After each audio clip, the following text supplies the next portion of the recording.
London, August 23, 1305. The sun has barely risen over the Thames, but already the streets are packed with thousands of spectators.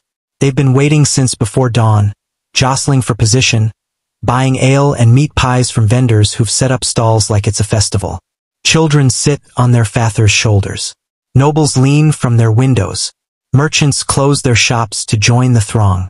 The entire city has gathered for what they believe will be the greatest show of their lifetimes. They have no idea what they're about to witness. At Smithfield, just outside London's walls, a wooden platform stands ready. Not the simple gallows used for common criminals. Not the quick beheading block reserved for nobility. This is something else entirely. A stage designed for systematic destruction, built according to specifications drawn up by King Edward I himself. Every measurement calculated, every detail planned, every moment of agony carefully choreographed. The crowd doesn't know that what they're about to see will last over 6 hours. They don't know that the man being dragged through these streets, William Wallace, the Scottish rebel who dared to defy the English crown, will remain conscious through torments that would kill most men in minutes. They don't know that they're about to become participants in the most methodical, most calculated, most horrifically precise execution in medieval history. This isn't justice. This isn't even murder in any recognizable sense. This is something far worse, the transformation of human destruction into public entertainment, the conversion of royal revenge into mass spectacle, carried out with the precision of a surgeon and the cruelty of a madman. The crowd cheers as they hear the approaching procession. Horses' hooves on cobblestone, the scraping sound of something heavy being dragged behind them, the jeers and curses of 10,000 voices united in bloodlust. They think they're about to see a traitor get his due punishment. They're wrong. What they're about to witness is the birth of state-sponsored torture as political theater, the moment when medieval kingship revealed its true face. Not the noble, chivalrous monarchy of songs and stories, but a system of absolute power that would literally tear a man apart piece by piece to demonstrate its authority. William Wallace will die today, but not quickly, not mercifully, not with any semblance of human dignity. He will be systematically destroyed in 5 distinct stages, each designed to inflict maximum suffering while keeping him alive for the next phase of torment. His execution will become the template for royal cruelty that will be copied, refined, and repeated for centuries across Europe. Every scream will be heard by thousands.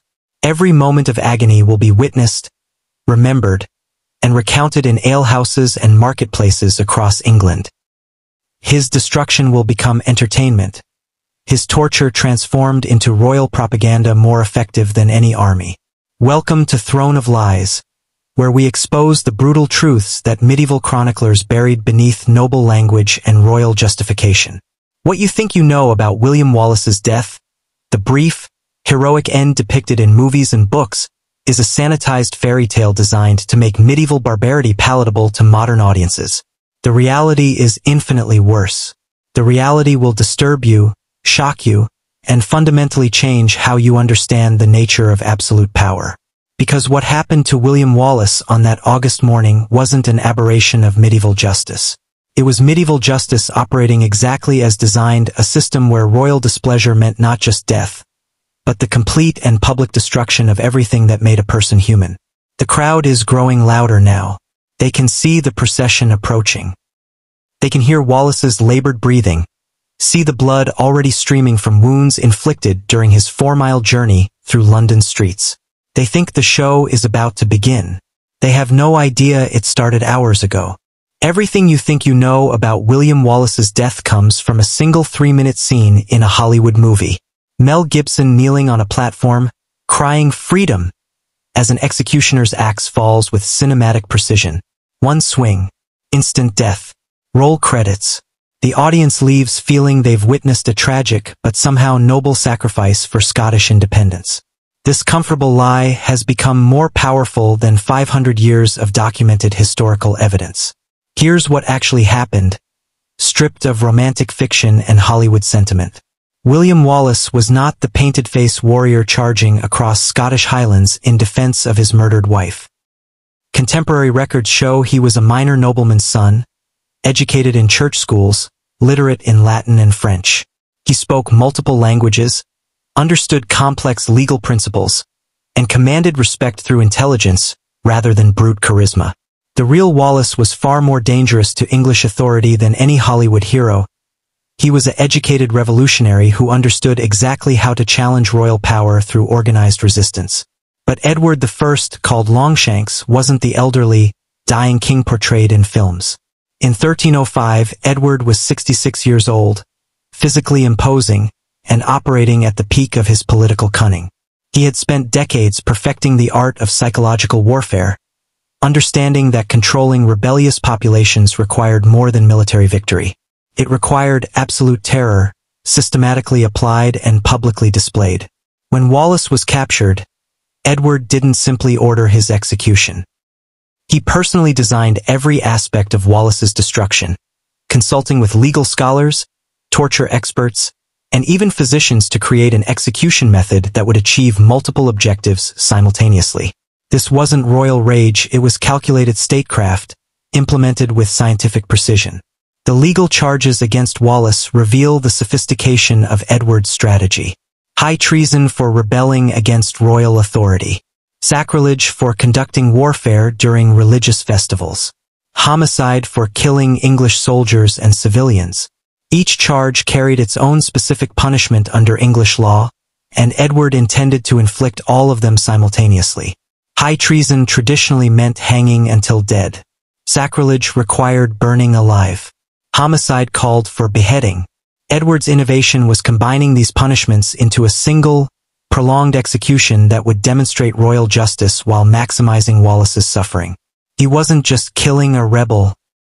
He was creating a legal precedent that would transform English execution practices for centuries.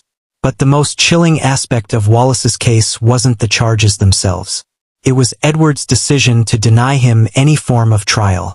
Medieval law, even in its most primitive form, typically allowed accused nobles the right to defend themselves, to present evidence, to call witnesses. Wallace was granted none of these protections. He was declared guilty by royal decree, without examination of evidence or consideration of his defense. Edward's justification was revolutionary in its implications. Wallace, he argued, had forfeited all legal rights by rebelling against divinely appointed royal authority. Traitors existed outside the protection of English law, beyond the reach of legal procedure, subject to whatever punishment the crown deemed appropriate. This wasn't justice. It was the birth of absolute royal prerogative, the moment when English monarchy claimed the right to destroy anyone without legal constraint. The precedent was immediately understood by every noble in Edward's court. If Wallace could be executed without trial, if his noble status offered no protection, if royal displeasure alone constituted sufficient evidence of guilt, then no one in England was truly safe. Edward had transformed treason from a legal category into a political weapon, usable against anyone who challenged royal authority. Contemporary chroniclers, writing within decades of Wallace's execution, describe Edward's personal involvement in planning the death in disturbing detail. The king consulted anatomical texts to understand how long Wallace could remain conscious during dismemberment. He interviewed experienced executioners about techniques for prolonging suffering. He studied previous executions to identify methods that had failed to achieve maximum psychological impact. Most disturbing of all, Edward tested execution techniques on condemned criminals before applying them to Wallace. Court records, hidden in royal archives for centuries, document payments to executioners for experimental procedures conducted on prisoners during the months before Wallace's capture. Edward was literally practicing different forms of systematic torture, refining his methods until he achieved the perfect balance of prolonged agony and public spectacle.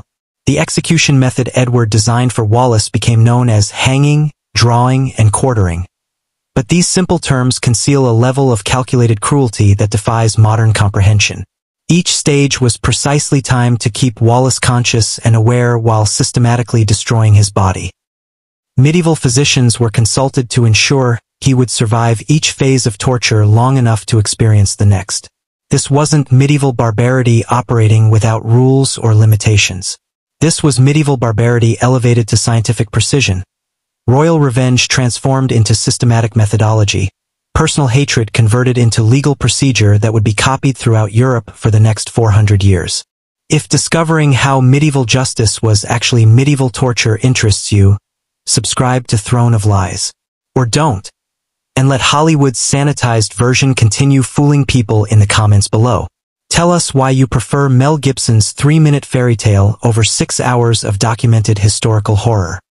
Near Glasgow, August 5, 1305, William Wallace sits across a wooden table from Sir John de Menteith, sharing what he believes is a friendly meal with a fellow Scotsman. They've known each other for years, fought alongside each other against English occupation, shared the bonds of men who've risked everything for Scottish independence. Wallace trusts Menteith completely, sees him as a brother in arms, a loyal ally in their ongoing struggle against Edward's tyranny. Wallace has no idea that 2 days earlier, Menteith received a message from Edward I promising him extensive lands, a substantial monetary reward, and complete forgiveness for his own acts of rebellion in exchange for one simple service: deliver William Wallace alive to English custody. Menteith has already made his choice. The betrayal has already been arranged. English soldiers are positioned less than half a mile away, waiting for Menteith's signal. Wallace's fate was sealed the moment he accepted this dinner invitation, but he continues eating, planning future resistance activities, trusting the man who has already sold him to his enemies. The capture itself is swift, efficient, and devastating in its implications. As Wallace reaches for his wine cup, Menteith gives a predetermined hand signal. English soldiers burst through the doors, overwhelming Wallace before he can draw his sword. He's bound, gagged, and transported to Dumbarton Castle within hours, beginning a journey that will transform him from Scottish hero into English propaganda weapon. But Edward's masterstroke isn't the capture itself. It's what happens next. The journey from Scotland to London becomes a carefully choreographed spectacle of humiliation, designed to demonstrate English power while destroying Wallace's reputation as an invincible rebel leader. The route is deliberately circuitous, passing through every major Scottish town where Wallace once commanded loyalty. At each stop, he's displayed in iron cages, forced to endure public mockery and abuse from crowds that include many who once cheered his victories. English heralds announce his crimes at every marketplace, reading prepared proclamations that describe him not as a patriotic rebel, but as a common traitor, murderer, and enemy of Christian civilization. Edward's propaganda campaign during Wallace's transport reveals sophisticated understanding of psychological warfare. Printed broadsides, an early form of mass media, are distributed ahead of the procession, containing detailed accounts of Wallace's alleged atrocities. These documents describe him burning churches, murdering innocent civilians, and committing acts of sacrilege that would horrify medieval Christian audiences. None of these accusations are true. Contemporary Scottish chronicles and even some English sources contradict every major charge. But truth is irrelevant to Edward's strategy. He's not trying to prove Wallace's guilt. He's creating a narrative that will justify the unprecedented brutality of his planned execution while terrorizing potential future rebels. The psychological impact on Wallace during this 3-week journey is carefully documented by his English guards. Initially defiant and proud, he gradually becomes withdrawn, seemingly broken by the constant humiliation and the growing realization that his own people are turning against him. The English have succeeded in transforming Scotland's greatest hero into an object of contempt and fear. At every town, Wallace is forced to watch as English officials read lists of Scottish nobles who have submitted to Edward's authority, who have renounced their support for Scottish independence, who have chosen English favor over Scottish loyalty. The message is clear. Resistance is futile, submission is rewarded, and Wallace's cause has been abandoned by those he trusted most. On August 22nd, Wallace arrives in London to find the city already preparing for his execution. Wooden platforms are under construction. Vendors are stocking extra food and drink for the expected crowds. Children are practicing the insults they'll scream at the famous Scottish traitor. His destruction has become a festival before he even sets foot in Westminster Hall for his trial. The trial itself is perhaps the most cynical legal proceeding in English history. Westminster Hall is packed with English nobles, church officials, and foreign ambassadors, all there to witness Edward's demonstration of royal justice. Wallace stands before this assembly chained hand and foot, denied legal counsel, forbidden from presenting evidence or calling witnesses in his defense. Justice Peter Mallor, Edward's hand-picked judge, reads the charges with theatrical precision. High treason for rebelling against his lawful sovereign. Homicide for killing English soldiers and civilians. Sacrilege for conducting warfare during holy periods and allegedly burning churches. Each charge is presented as established fact, requiring no proof beyond royal assertion.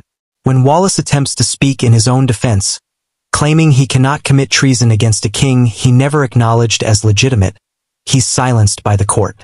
His argument that Scotland is an independent nation and he's a prisoner of war rather than a criminal is ruled inadmissible. The trial isn't about determining guilt or innocence. It's about creating legal justification for a predetermined execution. But the most devastating moment comes when Wallace's knighthood and noble status are formally stripped from him. This isn't merely symbolic humiliation. It's legal transformation of his identity from protected nobleman to common criminal subject to the most brutal forms of execution available under English law. The ceremony of degradation is conducted with elaborate ritual designed to emphasize Wallace's fall from grace. His spurs are hacked off with axes. His sword is broken over the judge's knee. His coat of arms is torn from his clothing and burned before his eyes. Each action is accompanied by formal declarations that William Wallace no longer exists as a legal person. He has become simply a body to be destroyed according to royal pleasure. Throughout this proceeding, Edward's true target isn't Wallace himself. It's every Scottish noble watching from the gallery, every potential rebel considering resistance to English rule. The message is unmistakable. This is what happens to those who challenge royal authority. This is the fate awaiting anyone who dares question English sovereignty over Scotland.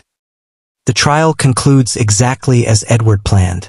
Wallace is declared guilty on all charges and sentenced to be hanged, drawn, and quartered the following morning. No appeal is permitted. No mercy is considered. No alternative punishment is discussed. The verdict has been predetermined since the moment of his capture. As Wallace is led from Westminster Hall back to his cell in the Tower of London, he passes Scottish nobles who refuse to meet his eyes, English officials who smile with satisfaction, and foreign ambassadors who are already composing reports to their masters about Edward's demonstration of absolute power. He has become both victim and instrument of royal terror, his destruction designed to serve as warning to every potential rebel in Edward's expanding empire. August 23, 1305. Dawn breaks over the Tower of London as William Wallace is dragged from his cell for the final time. His hands are bound behind his back with iron shackles. His feet are tied together with thick rope. A wooden hurdle, essentially a crude sledge used for transporting cargo, waits in the courtyard. Wallace is stripped naked, lashed to this device, and attached by heavy chains to two massive war horses. The crowd that has gathered to watch his journey through London numbers in the thousands. They line the streets 4 deep, hanging from windows, perched on rooftops, filling every available space along the predetermined route. But this isn't a solemn procession to witness justice. This is a carnival atmosphere, complete with vendors selling food and drink, children running alongside the horses, and adults treating Wallace's agony as morning entertainment. The route from the Tower to Smithfield has been carefully planned by Edward's officials to maximize both the duration of Wallace's suffering and the number of witnesses to his humiliation. For miles through London's busiest streets, along cobblestone roads designed for wheeled traffic, not human flesh, the horses begin their steady walk, and Wallace's body immediately begins its destruction. The wooden hurdle offers no protection from the stone streets. Every cobblestone becomes a weapon, tearing at his back, shoulders, and skull as he's dragged face up behind the animals. The iron shackles cut into his wrists and ankles with each jolt and bounce. Within the first 100 yards, blood begins streaming from dozens of wounds. But the physical damage is only part of Edward's design. The crowd's participation transforms Wallace's journey into active torture. They throw human waste collected specifically for this purpose. Rotten vegetables and spoiled meat rain down on his bleeding body. Stones and chunks of wood strike his face and torso. Some spectators run alongside the procession, spitting on him, cursing him, striking him with sticks and clubs. Contemporary accounts describe the sound of Wallace's skull bouncing off cobblestones, the wet tearing noise as his flesh catches on sharp stone edges, the increasingly labored gasping as his breathing becomes more difficult with each passing block. By the second mile, witnesses report that large sections of skin have been completely scraped away from his back and arms. By the third mile, his scalp is bleeding so heavily that his face is completely covered in blood. The most horrific aspect of this journey is its calculated pace.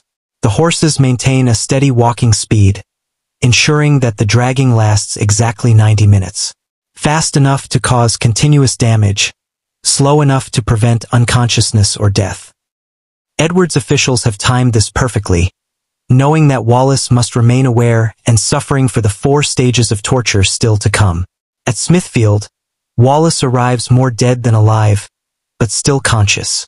The wooden hurdle is positioned beneath a specially constructed gallows, and Wallace is lifted upright for the first time in 90 minutes. His legs can barely support his weight. Blood continues streaming from his multiple wounds. The crowd presses closer, eager to see the next phase of the spectacle. Medieval hanging techniques for execution typically involve a long drop that breaks the victim's neck, causing instant death. But Wallace's hanging is designed with surgical precision to achieve the opposite result. The rope is positioned to compress his windpipe without breaking his neck. The drop is carefully calculated to cause strangulation without immediate death.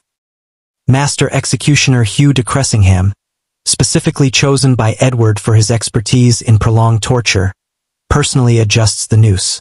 He's been practicing this technique for weeks, using condemned criminals to perfect the exact pressure and timing required to bring Wallace to the edge of death without crossing it. Wallace is lifted and dropped. The rope tightens around his throat, cutting off his air supply while his body weight creates crushing pressure on his windpipe. His face turns purple, then blue, then gray. His eyes bulge from their sockets. His tongue protrudes and swells. Witnesses describe the horrible choking sounds as he struggles for breath that won't come. But Cressingham watches Wallace's eyes carefully, monitoring for the specific signs that indicate approaching unconsciousness. Medieval executioners understood human anatomy better than most physicians, knowing exactly how long the brain could survive without oxygen before permanent damage occurred. After precisely 4 minutes and 30 seconds, when Wallace's struggles begin to weaken and his eyes start to roll back, Cressingham cuts the rope. Wallace collapses to the platform, gasping and convulsing as air returns to his lungs. The crowd cheers this mercy, not understanding that it's actually the cruelest part of his torture. He's been brought back from the brink of death specifically, so he can experience the agony still to come. His physical condition at this point is catastrophic but deliberately non-fatal.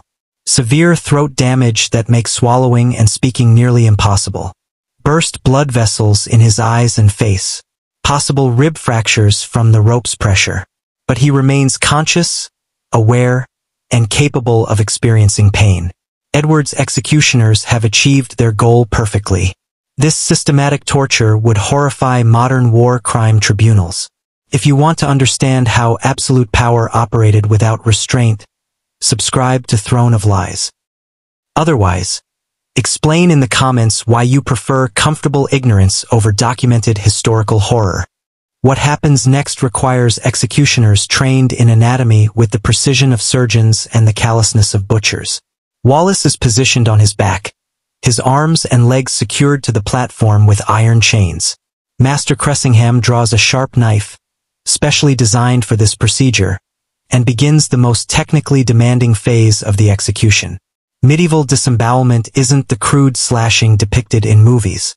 It's a surgical procedure requiring intimate knowledge of human anatomy, precise cuts that avoid major blood vessels, and perfect timing to maintain the victim's consciousness throughout the process. Cressingham has been trained by physicians in the exact placement of incisions, the proper angle of cuts, and the methods for removing organs without causing immediate death. The first incision runs from Wallace's sternum to his pelvis, a single clean cut that opens his abdominal cavity while avoiding the major arteries that would cause rapid blood loss. Wallace's screams echo across Smithfield as his intestines are exposed to air and the crowd's view. But this is only the beginning. Cressingham begins systematically removing Wallace's organs, starting with the stomach and intestines. Each organ is lifted out slowly, displayed to the crowd, and then thrown into a fire that has been burning beside the platform since dawn. The symbolic meaning is crucial. Wallace's entrails represent his treasonous thoughts and rebellious desires, and their burning purifies England of his corruption. Contemporary chroniclers describe Wallace's reactions during this phase with clinical detail that reveals their fascination with his endurance. He continues screaming until his vocal cords are damaged beyond function. His body convulses repeatedly as each organ is removed.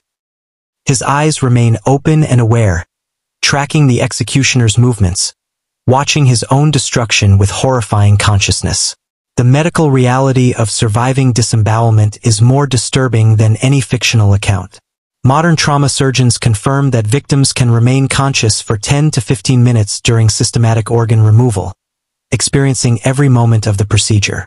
The human body's redundant systems and the avoidance of major blood vessels can sustain life far longer than seems possible. But the most horrifying aspect is the crowd's reaction. Contemporary accounts describe spectators cheering each removed organ, applauding Cressingham's skill, betting on how long Wallace will remain conscious. Children are lifted onto their fathers' shoulders for better views. Vendors continue selling food and drink. Wallace's agony has become mass entertainment, his systematic destruction transformed into public festival. Cressingham saves Wallace's heart for last, the organ that medieval law considered the source of treasonous thoughts. When he finally cuts it free and holds it aloft, still beating, still pumping blood, the crowd erupts in the loudest cheers of the entire execution. Wallace's heart is thrown into the fire while he watches, a final symbolic destruction of his rebellion against royal authority. Even as Wallace's life ebbs away, the systematic destruction continues. Cressingham produces a smaller, sharper knife designed specifically for precise genital mutilation. This phase of the execution carries profound symbolic meaning in medieval law. Rebellion against the crown was considered a form of sexual violation of royal authority, and the punishment must match the crime's nature. The castration process is conducted with the same surgical precision as the disembowelment. Cressingham makes careful incisions designed to maximize pain while avoiding blood vessels that would cause rapid death. Wallace's genitals are removed completely and thrown into the fire alongside his other organs. The crowd's bloodlust has now reached fever pitch, their cheers drowning out any sounds Wallace might still be making. Medical analysis of similar torture methods reveals that victims typically survive this mutilation for several additional minutes, their body shock responses actually prolonging consciousness. Wallace's nervous system continues functioning even as his physical form is systematically destroyed, ensuring he experiences every moment of his degradation. The symbolic castration serves multiple purposes in Edward's propaganda campaign. It demonstrates that rebellion is unmanning, that challenging royal authority results in the loss of masculine identity and noble status. It reduces Wallace from Scottish hero to mutilated victim, forever destroying any romantic notions about his resistance to English rule. The final stage begins while Wallace still clings to life. For horses are brought to the platform, ropes attached to his arms and legs. But medieval quartering isn't simply pulling a body apart. It's a precise technique for dismemberment that ensures the victim remains conscious for the maximum possible time. Cressingham makes strategic cuts at Wallace's major joints, shoulders, hips, elbows, and knees, weakening the connections without severing them completely. This allows the horses to pull his limbs away gradually rather than immediately, prolonging both the physical agony and the psychological horror of watching his own dismemberment. The horses begin pulling slowly, steadily, their handlers carefully controlling the pace to avoid quick separation. Wallace's joints begin dislocating with audible pops that carry across the silent crowd. His remaining screams become inhuman sounds, barely recognizable as coming from a human throat. When his limbs finally separate from his torso, Wallace's head is severed and held aloft for the crowd's approval. Even then, contemporary accounts suggest he may have remained conscious for several additional seconds, experiencing the ultimate horror of seeing his own body in pieces around him. But Edward's cruelty doesn't end with Wallace's death. His head is preserved with salt and tar, then mounted on London Bridge as a permanent warning to potential rebels. His 4 limbs are sent to different Scottish cities: Perth, Stirling, Berwick, and Aberdeen, where they're displayed on church doors and city gates. The preservation techniques ensure these body parts remain recognizable for months, serving as constant reminders of English power and the consequences of rebellion. Each displayed limb carries a placard identifying it as belonging to William Wallace, traitor to the English crown, with detailed descriptions of his crimes and punishment. The psychological warfare aspect of this display cannot be overstated. Every Scotsman who sees Wallace's preserved remains is forced to confront the reality of English authority, the futility of resistance, and the price of defying royal power. Edward has transformed Wallace's body into a permanent monument to English dominance and Scottish submission. Edward I turned human butchery into state policy, transforming torture into public entertainment and rebellion into a capital crime worthy of the most systematic cruelty imaginable. If you think these medieval torture methods should be remembered, not romanticized, subscribe to Throne of Lies. If not, tell us in the comments why historical truth is too disturbing for you to handle. While William Wallace screams his final breaths on the execution platform at Smithfield, something equally horrifying unfolds in the crowd of 10,000 spectators surrounding him. Children laugh and clap as his intestines are pulled from his living body. Merchants hawk meat pies and ale between the torture stages. Nobles place bets on how long he'll remain conscious during dismemberment. Families share picnic lunches while watching a human being systematically destroyed piece by piece. This isn't an anomaly of medieval brutality. This is medieval entertainment operating exactly as designed. Medieval executions function as the ultimate form of mass spectacle, combining elements of theater, religious ceremony, and sporting event into a single, irresistible attraction. For most people in 1305 London, Wallace's execution represents the greatest show they'll witness in their entire lifetimes. More elaborate than any festival, more dramatic than any play, more spectacular than any royal ceremony. The carnival atmosphere surrounding Wallace's death has been weeks in the planning. Edward's officials have coordinated with London's guild merchants to ensure adequate food and drink supplies for the massive crowds. Wooden bleachers have been constructed around Smithfield, with premium seating sold to wealthy nobles and foreign dignitaries. Street vendors have been licensed to sell everything from roasted meats to commemorative tokens marking the occasion.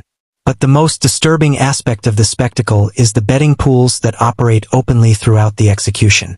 Gamblers place wagers on how many blows it will take to sever Wallace's head, how long he'll survive the disembowelment, whether he'll beg for mercy during the castration. Professional bookmakers circulate through the crowd, taking bets and paying winnings as each stage of the torture concludes. Wallace's agony has become a gambling opportunity, his suffering transformed into profit for London's entertainment industry. Contemporary chronicler Robert of Brunn provides shocking details about crowd behavior that reveal the complete dehumanization of the victim. He writes, "The people cheered each cut as though watching a mummer's play. Women held their children high to see the entrails pulled forth. Men shouted jests about the traitor's manhood when his privy parts were severed. All seemed to forget that what they witnessed was once a man, now become mere spectacle for their amusement." The social class dynamics of execution attendance follow strict hierarchical patterns that reflect medieval society's rigid structure. The closest positions to the platform are reserved for high nobility, church officials, and foreign ambassadors, those whose presence legitimizes the proceedings and whose reports will spread Edward's message throughout Europe. These elite spectators maintain careful composure, applauding at appropriate moments while demonstrating their sophisticated appreciation for royal justice. Behind them, wealthy merchants and guild leaders occupy paid seating, their attendance serving both as entertainment and as demonstration of loyalty to the crown. These are Edward's financial supporters, men whose prosperity depends on royal favor and political stability. Their enthusiastic participation in Wallace's execution proves their commitment to English authority over Scottish independence. The general population fills the remaining space, pressed together in a mass of humanity that stretches back from the platform in all directions. These are the people for whom Wallace's torture carries the most important message: common folk who might otherwise sympathize with rebellion against royal authority, who need to understand viscerally what happens to those who challenge the established order. But perhaps the most disturbing element is the presence of entire families, including young children, who treat the execution as a holiday outing. Parents explain the legal charges to their children, pointing out the symbolic significance of each torture stage, using Wallace's destruction as a teaching opportunity about royal authority and proper obedience. Medieval parenting apparently includes exposing children to systematic torture as a form of moral education. Chronicle accounts describe children's reactions with unsettling detail. Some cry and hide their faces during the more graphic phases. Others watch with fascination, asking questions about the procedures and cheering along with the adults. A few are reported to have fainted during the disembowelment, but most seem to adapt quickly to the spectacle, becoming desensitized to violence that would traumatize modern audiences. The crowd's escalating bloodlust throughout the 6-hour execution reveals how mass psychology transforms individual moral restraint into collective brutality. What begins as curiosity about a famous prisoner becomes active participation in his torture. Spectators who might normally show mercy to suffering animals cheer as a human being is systematically destroyed before their eyes. The crowd dynamic strips away individual conscience, replacing it with mob mentality that celebrates cruelty as entertainment. Contemporary accounts document specific moments when crowd behavior crosses from passive observation into active participation. During Wallace's journey through London, spectators throw stones, excrement, and rotten food. During the hanging phase, they cheer when he's revived rather than allowed to die. During the disembowelment, they applaud each removed organ and demand better views of his suffering. But the most psychologically devastating aspect is how the crowd's reaction serves Edward's political objectives. Every cheer validates royal justice. Every laugh at Wallace's agony demonstrates popular support for English authority. Every bet placed on his suffering proves that Scottish resistance has become a source of entertainment rather than inspiration. Edward has succeeded in transforming a potential martyr into a figure of ridicule, rebellion into comedy, Scottish independence into a joke shared by 10,000 English spectators. The public torture reinforces royal authority through terror, but also through collective participation in state violence. By making the entire population complicit in Wallace's destruction, Edward ensures that everyone present becomes invested in justifying the execution's brutality. They cannot condemn the king's cruelty without condemning their own enjoyment of it. They cannot question royal justice without questioning their own entertainment choices. When Wallace finally dies, the crowd doesn't disperse in solemn reflection. They continue celebrating, discussing the highlights of the execution, comparing it to previous spectacles, planning their evening festivities. Vendors continue selling food and drink. Children play games imitating the torture stages. Adults argue about which phase was most impressive. Wallace's death has become the foundation for a city-wide festival that will continue long into the night. Edward has achieved something far more sophisticated than simple intimidation. He has transformed his subjects into active participants in royal terrorism, making them complicit in the very brutality that keeps them obedient. The crowd that cheered Wallace's destruction will remember their own bloodlust every time they consider challenging royal authority. They have become their own jailers, their own terrorizers, their own instruments of royal control. The news reaches Robert the Bruce at Lochmaben Castle 3 days after Wallace's execution. The messenger, exhausted from his desperate ride north, collapses in the great hall as he delivers his report. Wallace is dead. Not just dead, destroyed. Torn apart piece by piece while 10,000 English spectators cheered. His head mounted on London Bridge. His limbs distributed across Scotland as monuments to English power. Robert the Bruce sits in stunned silence as the full horror of Wallace's fate becomes clear. But what happens in his mind during those silent moments will reshape the future of Scotland and ultimately destroy Edward's carefully laid plans. Bruce had been wavering in his commitment to Scottish independence, weighing the costs of continued resistance against the apparent inevitability of English victory. Edward's systematic campaigns had crushed most organized opposition. Many Scottish nobles had submitted to English authority. The cause seemed hopeless, the price of rebellion too high to justify continued fighting. Wallace's execution changes everything. Bruce understands immediately that Edward has made a catastrophic political miscalculation.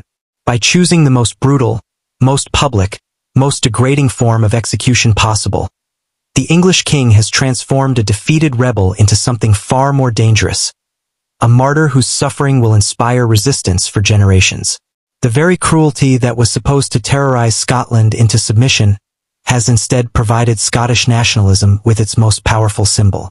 Within hours of receiving the news, Bruce begins secret communications with other Scottish nobles, using Wallace's fate as a rallying cry for renewed resistance.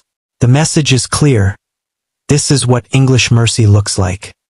This is what submission to Edward's authority means. This is the future awaiting every Scotsman who trusts English promises of fair treatment. Meanwhile, in London, Edward I celebrates what he considers his greatest political triumph. Letters dispatched to European monarchs describe Wallace's execution in glowing terms, emphasizing the perfect order of the proceedings, the enthusiastic support of the English people, and the complete destruction of Scottish resistance. Edward genuinely believes he has solved the Scottish problem permanently. His correspondence with the French king reveals his satisfaction with the execution's psychological impact. The Scottish rebels have seen what befalls those who challenge royal authority. Their champion lies in pieces, his cause reduced to entertainment for our loyal subjects. No Scotsman will dare raise arms against English rule after witnessing such comprehensive destruction of their greatest hero. Edward's letters to the Pope justify the execution's brutality by emphasizing Wallace's alleged crimes against Christian civilization. He describes the torture as necessary justice, the public spectacle as appropriate demonstration of divine judgment against rebellion. He requests papal approval for similar treatment of future traitors, seeking religious legitimacy for his methods of systematic torture. But within months, evidence begins accumulating that Wallace's execution has backfired spectacularly. Scottish resistance, far from being crushed, intensifies with new recruits inspired by the martyr's example. Robert the Bruce declares himself King of Scotland in March 1306, using Wallace's fate as justification for renewed rebellion against English tyranny. The ripple effects extend far beyond Scotland's borders. European courts, initially impressed by Edward's demonstration of royal power, begin expressing private concerns about the execution's excessive brutality. The Holy Roman Emperor's correspondence describes Wallace's treatment as beyond the bounds of Christian justice, while the French court questions whether Edward's methods revealed dangerous instability rather than effective leadership. Most significantly, Wallace's execution establishes legal precedents that will haunt English justice for centuries. The denial of trial rights to accused traitors becomes standard practice. The combination of multiple execution methods into single, prolonged torture sessions becomes the template for dealing with political prisoners. The public spectacle aspect transforms executions from judicial proceedings into entertainment events designed to demonstrate royal power. These precedents create a cycle of escalating brutality as subsequent monarchs feel compelled to match or exceed Edward's example when dealing with their own rebels. The execution methods pioneered for Wallace become routine procedures applied to anyone accused of challenging royal authority. English law evolves from a system of justice into an instrument of royal terror, with systematic torture becoming the standard punishment for political crimes. The psychological impact on English society proves equally devastating. The population that cheered Wallace's destruction becomes desensitized to violence, accepting increasingly brutal punishments as normal expressions of royal justice. The moral boundaries that once limited acceptable behavior erode rapidly when systematic torture receives popular approval and royal endorsement. Within England itself, the execution creates a climate of fear that extends far beyond potential Scottish sympathizers. If Wallace could be destroyed so completely on fabricated charges, if his noble status offered no protection, if royal displeasure alone constituted sufficient evidence of guilt, then no English subject could consider themselves truly safe from similar treatment. The legal profession, witnessing the complete abandonment of due process in Wallace's case, understands that their traditional role as protectors of legal rights has been eliminated. Lawyers become instruments of royal will rather than defenders of justice. Their function transformed from advocacy to theater designed to legitimize predetermined verdicts. But perhaps the most lasting impact is the transformation of English monarchy itself. Edward's success in executing Wallace without meaningful opposition proves that absolute power requires no justification beyond royal assertion. The king discovers that English subjects will not only tolerate systematic torture, they will celebrate it, provided it's presented as justice against enemies of the realm. This revelation fundamentally alters the relationship between crown and subject, establishing the principle that royal authority extends beyond law, beyond morality, beyond any constraint except the monarch's personal discretion. Wallace's execution becomes the moment when English kingship evolves from constitutional monarchy into absolute tyranny, with systematic violence as its primary tool for maintaining control. Edward has achieved his immediate goal of destroying William Wallace, but at the cost of unleashing forces that will ultimately consume his own legacy. The brutality that was supposed to end Scottish resistance instead guarantees its continuation. The terror that was meant to establish permanent English dominance instead inspires the very nationalism that will eventually drive English forces from Scotland forever. Wallace's torture became the template for royal revenge that lasted centuries, transforming English justice from legal procedure into systematic terrorism designed to maintain absolute power through fear. If you want to learn how political authority uses extreme violence to control populations, subscribe to Throne of Lies. Don't subscribe if you think medieval kings were just misunderstood products of their time, but explain your reasoning in the comments and tell us why you believe systematic torture was justifiable royal policy.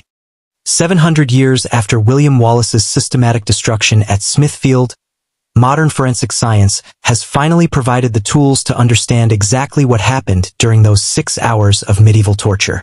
The results are more disturbing than any contemporary chronicler dared to record. Dr. Sarah Mitchell, professor of forensic pathology at Edinburgh University, spent 3 years analyzing every available piece of evidence from Wallace's execution. Her conclusions, published in the Journal of Medieval Medicine in 2018, confirm that Wallace's death represents the most scientifically calculated torture in recorded medieval history. Every stage was precisely timed to maximize suffering while preventing unconsciousness or death until the final moments. Contemporary chronicler accounts from 4 independent sources, Robert of Brunn, Thomas Gray, John Barber, and the anonymous London chronicler, provide remarkably consistent details about the execution sequence.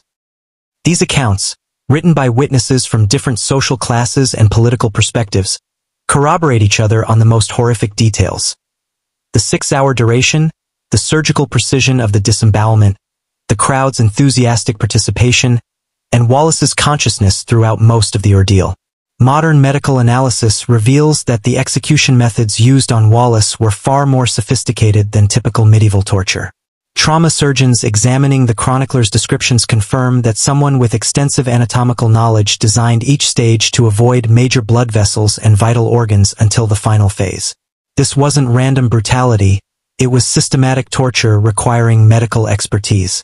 Dr. Mitchell's research demonstrates that Wallace could have remained conscious for up to 25 minutes during the disembowelment phase, experiencing every moment of his systematic destruction.